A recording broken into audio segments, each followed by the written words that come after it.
l'édition de ce colloque, qui en sa première édition entre dans ce cadre.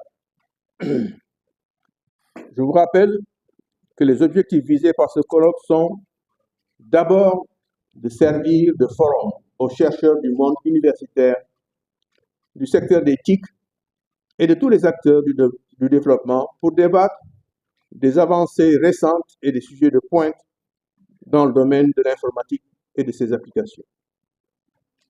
Également, d'échanger des idées, de proposer des solutions, de discuter des défis auxquels fait face le domaine de la recherche, le monde de la recherche, et de partager des expériences entre chercheurs, professionnels et acteurs du développement.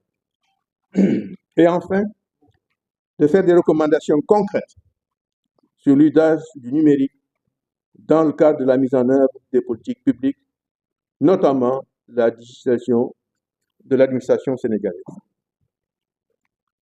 Cette première édition sur l'intelligence artificielle et l'apprentissage automatique d'une part, et l'Internet des objets et la cybersécurité d'autre part, ont été identifiés comme des sous-thèmes majeurs. Un accent particulier a été mis sur les outils d'intelligence artificielle pour encourager les jeunes chercheurs, notamment étudiants de master et doctorants, à partager leurs innovations.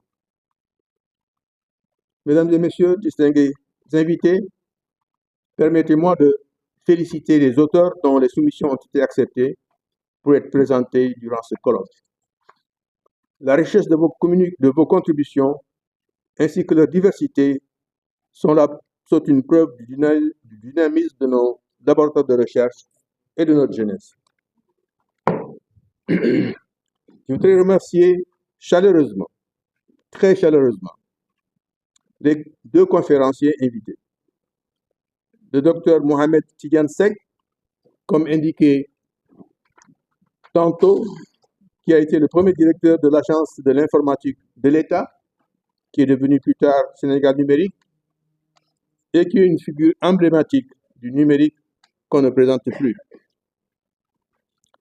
Ainsi que le docteur Seydou Nourou Silla, jeune enseignant-chercheur en IA de l'Université Alioune Diop de Bambey. Ils vont tous les deux nous entretenir des enjeux et perspectives de l'IA au Sénégal et de la manière dont la synergie entre les mathématiques et l'informatique ont fait évoluer l'intelligence artificielle. À cette jonction, je voudrais vous faire part d'une réflexion personnelle que j'ai eue ce matin en venant à cette cérémonie. C'est de vous inviter, sans en faire une préoccupation immédiate ni majeure. Je vous invite donc à vous intéresser au chantier de demain. Et ce chantier de demain concerne l'intelligence artificielle cognitive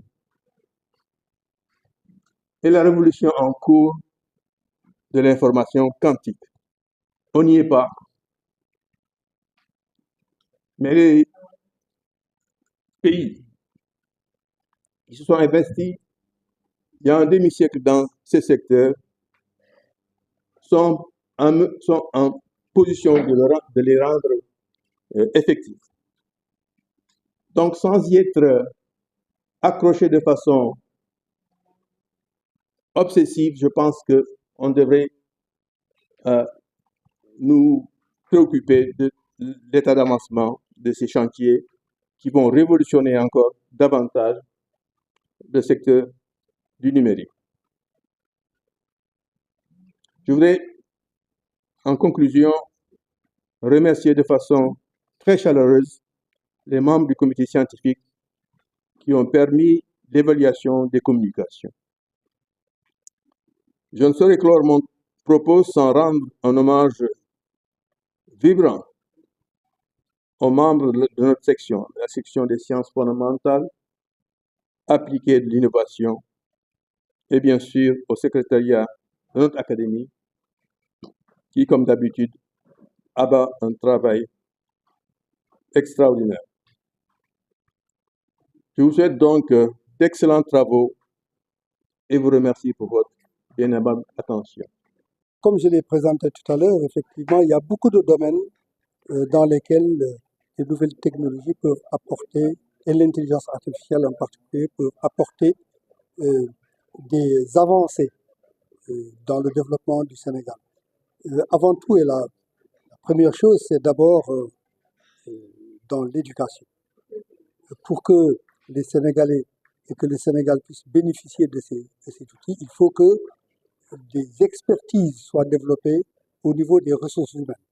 Et ça commence par le plus bas âge, à l'école, dans les lycées, à l'université. Dans les écoles, notamment primaires et secondaires, il faut que les programmes évoluent pour que les bases de la logique et de la mathématique, et en particulier les bases qui sont très utiles pour l'intelligence artificielle, ces bases-là doivent être acquises. Cela nécessite des modifications et des changements dans les curriculums et dans les programmes. Ensuite, au plus haut niveau, dans les universités et chez les chercheurs, il faut que la formation de spécialistes dans ces domaines, notamment avec l'algorithmique d'une part, mais aussi le développement de modèles et le fait que justement la curiosité étant là et l'intelligence étant là, qu'on puisse se connecter aux intelligences artificielles qui existent dans le monde pour pouvoir les utiliser à bon escient pour traiter des problèmes spécifiques à notre pays, notamment sur les questions de langue, de barrière de la langue. L'idée, c'est que demain, un Sodinké puisse parler au téléphone à un Wolof ou à un Sérère directement dans sa langue, et chacun parle dans sa langue et entend ce que l'autre dit dans sa propre langue. L'Académie nationale des sciences et techniques du Sénégal cherche à accompagner en tout cas la vision de l'État du Sénégal à utiliser le numérique comme un levier du développement socio-économique. Et comme vous le savez, le numérique constitue pour les plus hautes autorités du pays un enjeu stratégique. La preuve, la semaine prochaine, lundi prochain, le chef de l'État va lancer le New Deal technologique, qui constitue la nouvelle stratégie numérique du Sénégal. Donc, d'où l'importance du numérique dans la mise en œuvre des politiques publiques, et c'est dans ce cadre-là que l'Académie nationale des sciences et techniques du Sénégal, dans son programme d'activité annuel, a prévu l'organisation de colloques sur le numérique, sur le thème innovation et application. Et cette première édition est marquée par donc deux conférences inaugurales. La première que vous avez suivie ce matin avec le Dr Mohamed Tidjane Seck sur l'intelligence artificielle, enjeux et défis pour le Sénégal. Une deuxième conférence inaugurale qui portera sur les mathématiques et l'informatique, une synergie en tout cas pour le développement de l'intelligence artificielle.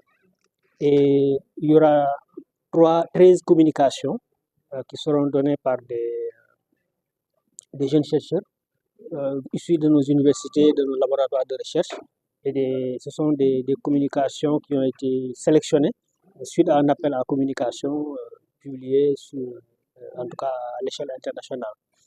Et nous avons aussi 4 démonstrations de jeunes chercheurs parce que nous avons aussi essayé de mettre l'accent un peu sur les applications du numérique qui aujourd'hui sont produites à partir de nos équipes de recherche, à partir de nos travaux de recherche.